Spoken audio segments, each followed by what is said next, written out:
সাত ভাই ওয়াইটি ওরফে বাংলাদেশ টপ ওয়ান। আপনারা কি জানেন এই বাংলাদেশ টপ ওয়ান হওয়ার পিছনের আসল গল্প? আপনাদের কি কখনো জানতে ইচ্ছে হয় না কে এই বাংলাদেশ টপ ওয়ান, কোথায় তার বাড়ি, আর সে দেখতে কেমন?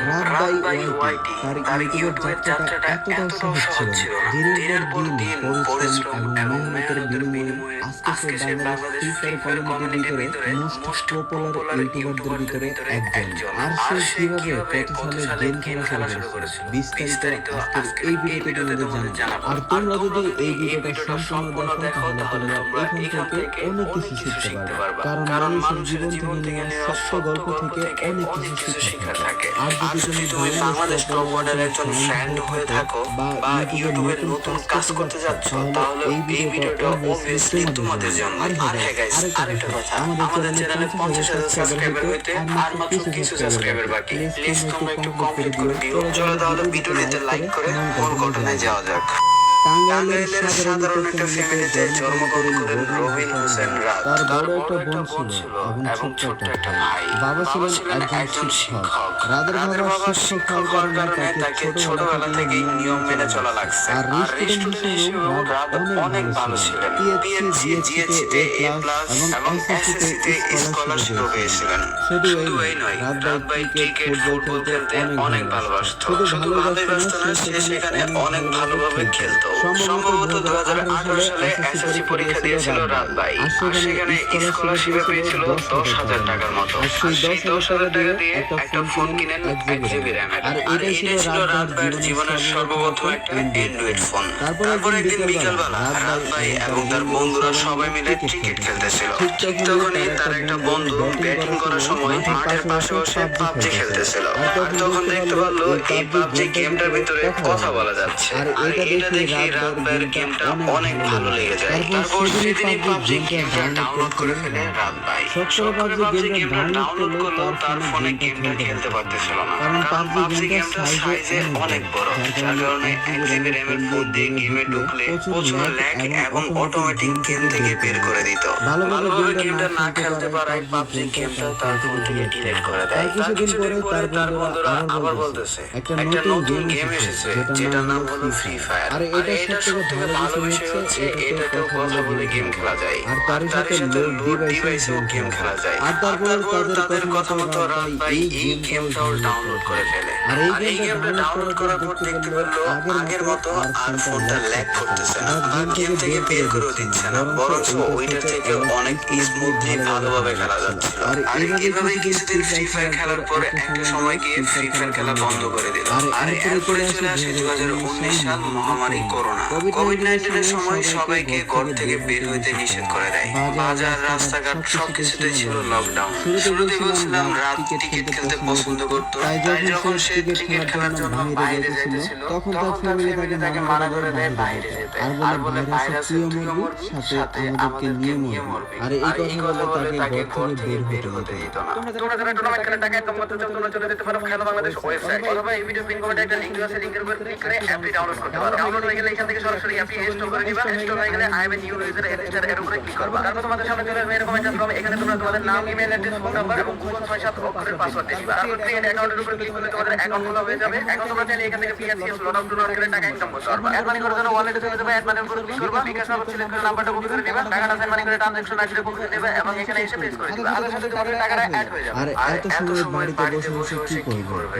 নাটক, মুভি দেখে কি বন্ধুদের সাথে আড্ডা দেওয়ার মজা পাওয়া যায়। আর তখনই মনে পড়লো এই ফ্রি ফায়ার গেমটার কথা। এখানে তো বন্ধুদের সাথে কথা বলা এবং গেম খেলা যায়। আর এটা ভেবে আবার সে ফ্রি ফায়ার গেমটা ডাউনলোড করে। আর এইখান থেকে তার টার্নিং পয়েন্ট শুরু হয়। 2019 সাল ইন্ডিয়ান সার্ভারে গেম খেলতে চলে গেল। তারপর চলে আসে 2020 সাল। আর তখন দেখতে পারলো অনেকে গ্র্যান্ড মাস্টার করতে বাইরের কান্ট্রি থেকে। আর এটা দেখে রাজা মনে ভাবলো সেও গ্র্যান্ড মাস্টার করে দিবে। কিন্তু আফসোসের বিষয় হচ্ছে প্রথমবার সে হিরোইকের উপরে উঠতে পারে।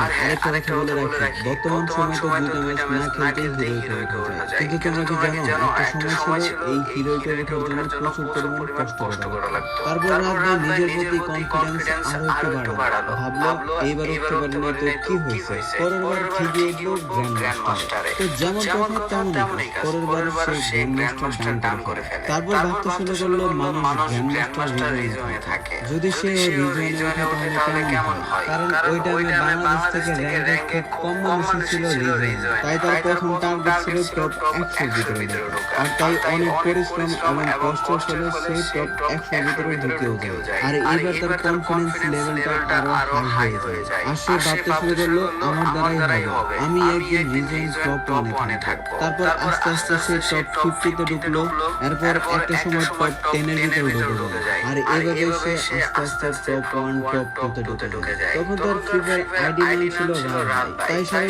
ভাবতো হয়তোবা এটা ইন্ডিয়ান ছেলে, তাকে নিয়ে অনেক কথাবার্তা হইতো, তাকে নিয়ে সমালোচনা হইতো, অনেকে তার নামে ফেক চ্যানেল খুলে ভিডিও বানাইতো। তারপর রাত মনে মনে ভাবলো সে বাংলাদেশ থেকে 13-14 ঘন্টা গেম প্লে করে এত কষ্ট করে র্যাঙ্কে রিজনে ওঠে, আর সব ক্রেডিট পাচ্ছে ইন্ডিয়া, তাই নিজের নামটা দিয়ে ফেলে বাংলাদেশ টপ 1। আর এইভাবেই গড়ে ওঠে বাংলাদেশ টপ 1 হওয়ার গল্প। আর এবার বাংলাদেশে অনেক বড় গ্রুপে তাকে নিয়ে অনেক সমালোচনা হয়। দেখো বাংলাদেশ থেকে একটা ছেলে রিজন টপ 1-এ আছে, আর এগুলো দেখে রাত আরো অনেক মোটিভেশন পায়, তার অনেক ভালো লাগে। তখন তার কাছে কিছু ভাই বোনেরা বলে, দেখ তুই যেহেতু এত কষ্ট করে র্যাঙ্ক দিতেছিস, তোকে নিয়ে এত সমালোচনা হচ্ছে, তুই একটা কাজ কর, একটা ইউটিউব চ্যানেল খোল, আমরা তোকে সবসময় সাপোর্ট করবো এবং উপরে তুলে দেব। তার বন্ধুদের কাছ থেকে এত সাপোর্ট এবং মোটিভেশন পেয়ে সে একটা ইউটিউব চ্যানেল খোলে, যার নাম রাত বাই ওয়াইটি। ইউটিউব চ্যানেল খোলার পর বেশ কয়েকটা ভিডিও দেয়, কিন্তু তাতে ভালো কোনো সাপোর্ট পাচ্ছিল না। তারপর রাত এবং তার বন্ধুরা সবাই মিলে একটা ওয়েবসাইটে ঢোকে, যেখানে কিছু অ্যাড দেখার বিনিময়ে সাবস্ক্রাইবার কেনা যাইতো। তারপর সেখান থেকে অ্যাড দেখতো এবং সবাই মিলে সাবস্ক্রাইবার নিত। আর সেখান থেকে 1-2 দিনের ভিতরে 1700-1800 সাবস্ক্রাইবার করে ফেলে। আর তার 2 দিন পরে দেখি সব সাবস্ক্রাইবার চলে গেছে। সত্যি কথা বলতে এই সাবস্ক্রাইবার দিয়ে কোনো কিছুই হয় না, এগুলো হচ্ছে বট সাবস্ক্রাইবার। এগুলো কখনো তোমার ভিডিও দেখবে না, শুধু সাবস্ক্রাইবারই থাকবে। আর ইউটিউবে এগুলো স্প্যাম ভেবে সব সাবস্ক্রাইবার তোমার একটা সময় রিমুভ করে দেয়। তারপর মোটিভেশন হারিয়ে একটা সময় ইউটিউবিং ছেড়ে দেয় রাত ভাই। সে র্যাঙ্ক বসে আছে, র্যাঙ্ক পুশ করে যেতে শুরু করলো। এক্সট্রা প্যারাতে আর ঢুকতে চাইল না, কারণ একটা ভিডিও বানাইতে 3-4 ঘন্টা সময় নষ্ট হয়। তারপর যদি ভিডিওতে ভিউ না আসে, সাবস্ক্রাইব না আসে, তাহলে ওই ইউটিউব করে কোনো লাভ নেই। যেমনটা হচ্ছে আজকের এই ভিডিওটা বানাইতে আমার প্রায় 3 দিন সময় লাগতেছে। নানান ধরনের ইনফরমেশন জোগাইতে হয়, ভয়েস ওভার দিতে হয়, তারপর টুকটাক একটু এডিটিংও করতে হয়। সব মিলিয়ে এই ভিডিওটার পিছনে প্রায় 10 ঘন্টার মতো সময় চলে যেতেছে আমার। তো ওই হিসেবে একটা লাইক এবং সাবস্ক্রাইব কিন্তু পাইতেই পারি। তো তারপর রাত ভাই ইউটিউবিং ছেড়ে দিয়ে র্যাঙ্ক পুশের ভিতরেই মনোযোগ দিতে শুরু করলো। র্যাঙ্ক পুশ দিতে একটা সময় রোস্টেড গেমিং এর সাথে পরিচয় হয়ে যায়। এরপর থেকে তারা একসাথে র্যাঙ্ক পুশ করতে শুরু করে। তারপর চলে আসে সেই সোনালী দিন, ইটস কাব্য। র্যাঙ্কের রিজনে দেখতে পারলো একটা বাংলাদেশি ছেলেকে, যার নাম দিয়েছে বাংলাদেশ টপ 1। এটা দেখে কাব্যর অনেক ভালো লাগলো, আর ভাবতে শুরু করলো কেউ তো একজন আছে যে কিনা পর্দার আড়ালে থেকে বাংলাদেশকে রিপ্রেজেন্ট করতেছে। বাংলাদেশ টপ 1 আইডির নাম দিয়ে রিজন টপ 1-এ বসে আছে। তাই হঠাৎ করে একদিন কাব্য রাত ভাইকে তার গ্রুপে ডাকে এবং তাকে নিয়ে একটা ভিডিও মেক করে। আর সেখানে রাত ভাইকে কিছু প্রশ্ন করে। তখন রাত ভাই সেই প্রশ্নের জবাবগুলো অনেক সুন্দর করে দেয়। সবশেষে লাস্টে জিজ্ঞাসা করে তোমার কি ইউটিউব চ্যানেল আছে? তখন রাত ভাই বলে আছে, বাট না থাকার মতোই, কোনো সাপোর্ট নাই। আর তখন ইটস কাব্য সেই ভিডিওতে রাত ভাই সহ টোটাল 3 জনকে প্রমোশন করে দেয়। আর সেই একটা প্রমোশনে রাত ভাইয়ের চ্যানেলে প্রায় 20,000-এর মতো সাবস্ক্রাইব চলে আসে। আর এতগুলো সাবস্ক্রাইব পেয়ে আবারও রাত মোটিভেশন পেয়ে যায়। কিন্তু ওই যে শুরুতে একটা ভুল করছিল, ওয়েবসাইটে অ্যাড দেখে সাবস্ক্রাইব বাড়াইছে। আর এই জন্যই 20,000 সাবস্ক্রাইব থেকে হুট করে 6,000 সাবস্ক্রাইবার চলে আসে। আর এই 6,000 সাবস্ক্রাইবার চলে আসলো, এবার কিন্তু রাত ভাই মোটিভেশন হারায় না। একের পর এক ইউটিউবে ভিডিও আপলোড করতেছিল, তার সাথে র্যাঙ্ক পুশও করতেছিল।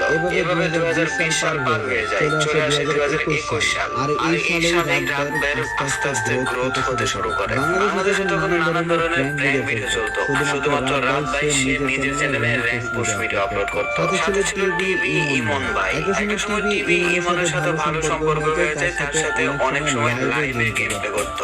আর এভাবে 2021 সালে রাত ভাইয়ের চ্যানেলে 1 লাখ সাবস্ক্রাইবার হয়ে আস্তে আস্তে মানুষ সস্তা স্ক্রিপ্টেড ভিডিও ছেড়ে র্যাঙ্ক পুশ ভিডিও দেখতে শুরু করলো। প্রত্যেকটা ভিডিওতেই একটা নির্দিষ্ট পরিমাণ ভিউ পেত, যেটা দেখে বাংলাদেশ টপ ওয়ান আস্তে আস্তে আরো অনেক মোটিভেশন পায়। শুরুতে তার ফ্যামিলি ইউটিউবিং জিনিসটা একদমই সাপোর্ট করতো না, বিশেষ করে তার বাবা একজন শিক্ষক হয়ে নিজের ছেলেকে তো আর ইউটিউবিং করতে দিত না। বাড়ি থেকে অনেক প্রেশার দিলেও তাও নিজের মতো করে সেই ইউটিউবিং করে যাইতেছিল। একটা সময় যখন দেখতে পারলো এখান থেকে মোটামুটি একটা আর্নিং হচ্ছে, তখন তার ফ্যামিলি থেকে একটু সুযোগ করে দেয় ইউটিউবিং করার জন্য। আর তার জন্য একটা শর্ত ছিল পড়াশোনা শেষ করে তারপর ফ্রি ফায়ার গেম এবং ইউটিউবিং করা। আর সেই শুরুতে রাত ভাই পুরোপুরিভাবে কাজে লাগিয়ে নেয়, নিজের যোগ্যতা দিয়ে গ্র্যান্ড মাস্টারে উঠে ভিডিও বানিয়ে সস্তা স্ক্রিপ্টেড ভিডিও থেকে শতগুণ ভালো ভিউ কামাইতে শুরু করে। তারপর 2023 সালের শেষের দিক থেকে রাত ভাই মনে মনে ভাবে বিভিন্ন ইউটিউবারদের সাথে টুর্নামেন্ট খেলে যদি তার চ্যানেলে আপলোড দেয় তাহলে কেমন হয়। আর এরপর যেমন চিন্তা ভাবনা তেমন কাজ, বিভিন্ন ইউটিউবারদের সাথে টুর্নামেন্ট খেলে সেই ভিডিওগুলো তার ইউটিউব চ্যানেলে আপলোড করতে শুরু করলো। আর অডিয়েন্স গুলো সেই টুর্নামেন্ট গুলো পজিটিভলি ভাবে খুব ভালোভাবে গ্রহণ করতে শুরু করলো। আর তখন থেকে তার চ্যানেলে সাবস্ক্রাইবার আস্তে আস্তে রকেটের গতিতে বাড়তে শুরু করলো। অন্যদিকে রাত ভাই তাদের র্যাঙ্ক পুশের যে টিমটা ছিল তাদেরকে নিয়েই বিভিন্ন টুর্নামেন্ট খেলতে শুরু করলো। মাঝে মাঝে দেশের বাইরের সার্ভারে গিয়েও তাদের টিম অংশগ্রহণ করতে শুরু করলো। আর সেখানেও তাদের পারফরমেন্স ছিল দুর্দান্ত। 2024 সাল পর্যন্ত বাংলাদেশের সব থেকে ভালো স্কোয়াড ছিল জো ব্রেকার্স এবং বাংলাদেশ টপ ওয়ানের টিম। আর অন্যদিকে আরএসকেও তারাও পদ্মার আড়ালে থেকে মারাত্মক ডমিনেট করতেছিল, বাট তাদেরকে কেউ চিনত না। তারপর চলে আসে 2025 সালের ঐতিহাসিক বছর, যেটা ফ্রি ফায়ার লাভারদের সবার মনের ভিতরে গাঁথা থাকবে। এই সময় চলে আসে বাংলাদেশের দুইটা অফিসিয়াল টুর্নামেন্ট।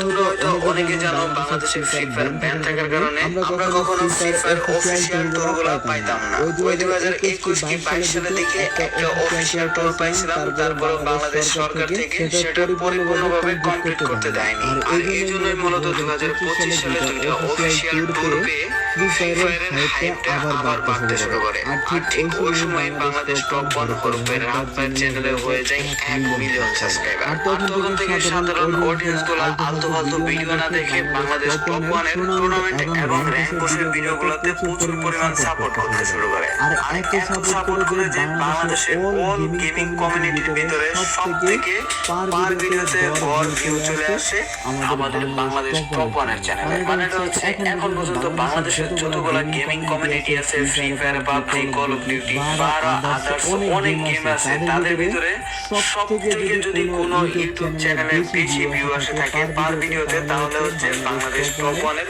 ভিডিওতে। সিম্পল ভাবে বলতে গেলে গেমিং কমিউনিটির ভিতরে সবথেকে পার ভিডিওতে ভিউ বেশি আসে বাংলাদেশ টপ ওয়ানের চ্যানেলে, অর্থাৎ রাত ভাইয়ের চ্যানেলে। তার মতো রেগুলার ভিউয়ার কিন্তু আর কারো চ্যানেলে নাই। তারপর 2025 সালে বাংলাদেশে কন্টেন্ট লেজেন্ড হয় রাত ভাই ওয়াইটি। তারপর 2026 সালে কন্টেন্ট লেজেন্ড হয় রাত ভাই ওয়াইটি। আর প্রত্যেকবার কন্টেন্ট লেজেন্ড হইলে প্রায় 12 লাখ টাকার মতো পাই কেরানার অফিসিয়াল থেকে। এক কথায় বলতে গেলে কন্টেন্ট লেজেন্ড হওয়া এতটাও সহজ না।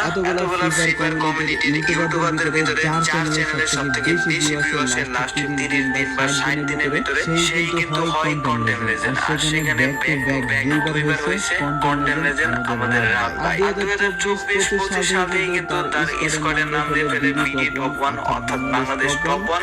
এখন টুর্নামেন্টের ভিতরেও তার নাম থাকে বাংলাদেশ টপ ওয়ান। তার রাত ভাই ওয়াইটি সেই চ্যানেলের নাম কিন্তু ব্যবহার করে না, তাকে কিন্তু এখন বেশিরভাগ মানুষ বাংলাদেশ টপ ওয়ান নামেই চিনে। তো এই ছিল বাংলাদেশ টপ ওয়ানের মোস্ট অফ দ্য স্টোরি। আর এখানে কিন্তু আমার দু একটা কথা মিস্টেক বা ভুল হয়ে যেতে পারে, যদিও হয়ে যায় তাহলে ক্ষমার দৃষ্টিতে দেখবা। আর কে কে তোমরা বাংলাদেশ টপ ওয়ানের ফ্যান আছো সবাই একটু কমেন্ট বক্সে সাড়া দিয়ে যাও। আর ভিডিওটা ভালো লাগলে ভিডিওটিতে একটা লাইক করে দিও। আর গাইস এই ভিডিওতে কিন্তু আমরা মোটামুটি অনেক কিছু শিখতে পারলাম এবং জানতে পারলাম। দেখো ভাই, তোমাদের একটা কথা বলবো, তোমরা যেই কাজটা করো না কেন সেই কাজটা মন লাগে করবা। ইউটিউবিং করবা, ইউটিউবে রেগুলার ভিডিও আপলোড করে যাইতে থাকো। একদিন দেখবা ইনশাআল্লাহ তোমারও ভিউ আসতেছে, সাবস্ক্রাইবার আসতেছে। আর তোমরা আবার আমার মতো 7 দিন পরে ভিডিও দিতে যাও না, তাহলে কিন্তু পুরাই গল্লা। তো সবশেষে তোমাদেরকে একটা কথা বলবো, তোমরা এই ভিডিওটা এত পরিমাণ শেয়ার করবা যে যাতে করে এই ভিডিওটা রাত ভাই অবধি পৌঁছে যায়। তো গাইস, এই ছিল আজকের ভিডিও। যদি ভিডিওটা ভালো লেগে থাকে অবশ্যই ভিডিওটিতে লাইক করবা, চ্যানেলটিতে নতুন হলে চ্যানেলটি সাবস্ক্রাইব করবা, এন্ড পাশে থাকা অল নোটিফিকেশন বাটনটিও অন করে দিবা, যাতে করে এই চ্যানেলের নতুন ভিডিও সবার আগে পেয়ে যায়। তো সবাই ভালো থাকো, সুস্থ থাকো, দেখা হচ্ছে পরবর্তী আরেকটি নতুন ভিডিওতে। আল্লাহ হাফেজ।